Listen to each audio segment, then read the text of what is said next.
They would know Greg before me. I met Johnny later on, afterwards, after we all had our problems. We were back out in the free world and we were trying to move in a better direction. And I happen to like the guy. I think he's more on that path of advocating to help kids. That's what got him on this path, and I believe he means that. And like I said, I'm not against that. I just have my different way of presenting that case.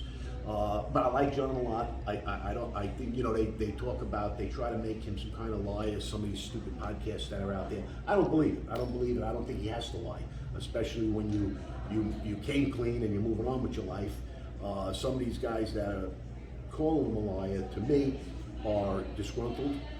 They were losers back then, and they're still losers. They can't find their way in life without bringing somebody down. It's like the drowning victim that will bring you down with him instead of accepting your help. Sure. I put messages out there to this day, because they tried it with me, but I ignore them. I have a reputation, and I have documentation that people slandering me, they could never overcome proof that I have. So now, I don't engage in the arguments. But I will tell them this, because I'll never take the low road. I'm on the high road, and I'll say it again. If they learn to behave right and reach out to me, I'll do anything I can do to help them. I do that for friends and people that were once friends. I don't think what they're doing is smart. It gets Larry, nobody anywhere. So Larry, backtracking to what Bob said, we did this press conference with John, and actually started it when I was at your house when I mentioned Phil Baroni to John. Yeah. So there's such an incredible story there. Just to give the Reader's Digest version, John's partner, Johnny Alite's partner in bookmaking, in loan sharking business, was a gentleman named Phil Baroni. Phil Baroni was a Gold Star detective that was also working with the Gambino family. He's the one who gave me that great quote years ago: if you want to be a gangster, the best thing to do is have a badge. Yeah.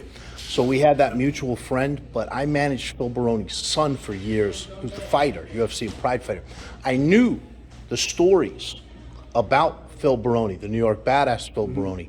I knew his stories with his father. I knew he was involved in the life to a degree. I also knew the story when he was wrestling at Hofstra, when he was stabbed up in the back of the head and was moved to Michigan. So, stuff we never talked about.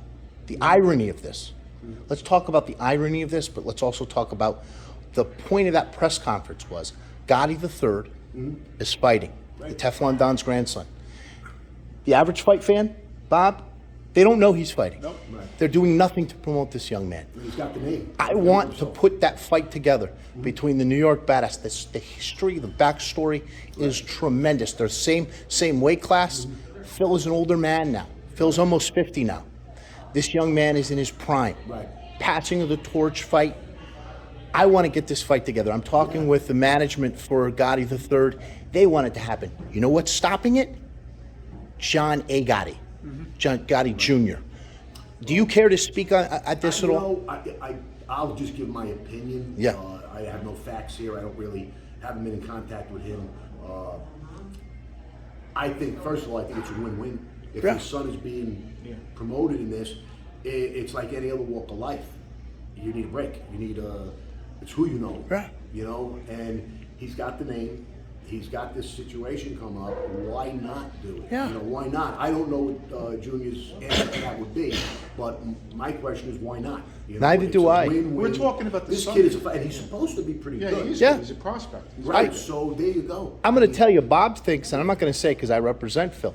Bob thinks that the third will beat Phil at this point. No doubt about it. Yeah. Phil's an older man. Prospect. And Sammy the Bull was angry about this, saying, leave his name out of your mouth. This is a professional MMA fighter who has 6 fights. He's supposed to fight on the UFC Fight Pass.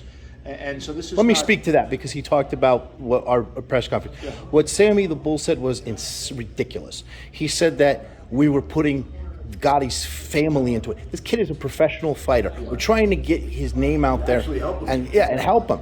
Yeah. Well, here's the thing. Again, everybody has their motives. I guess Sammy and Johnny are still going at it, and I think he came out with some statement about the rules, and this is in Cosa Nostra. We're not in Cosa Nostra anymore. Exactly. We all signed out, including Sammy. So you shouldn't be talking that way. That's a good point. And you have rules that you want to say. Yeah, he's right. You don't bring families in, but they're doing it. The Gottis are doing it. They're bringing Alite's saying, family in. but Yeah. We're forgetting all the other rules. Yeah. Every other rule is broken. That's okay. Now Yeah. you want to focus on this one rule that is, and he's not even breaking the rule.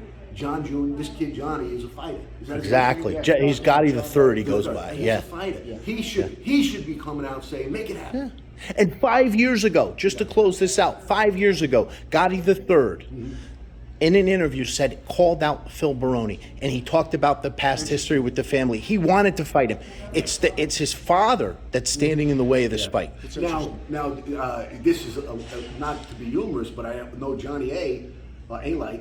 He said they could put on a pay-per-view event, him and John Jr. Yeah. That's what they wanted to That would've box been, each other. And, Yeah. Listen, at this stage of the game, I don't think anybody has the wind to go 8, 9, 10 rounds. So it's probably not going to be that long. You use 16-ounce Yeah. gloves, Yeah. and you make it, and Do like a John's tough out there, man. John's out there Yeah. making money in Yeah, documentaries, yeah, and yeah. so he's breaking a rule. He's not really supposed to be Yeah. doing that. I got no problem with it. I'm just saying. Yeah, but You know, I could see John Jr. saying, no, I don't want to do that because we're helping Alite. Okay, Right. that's almost we could argue about that.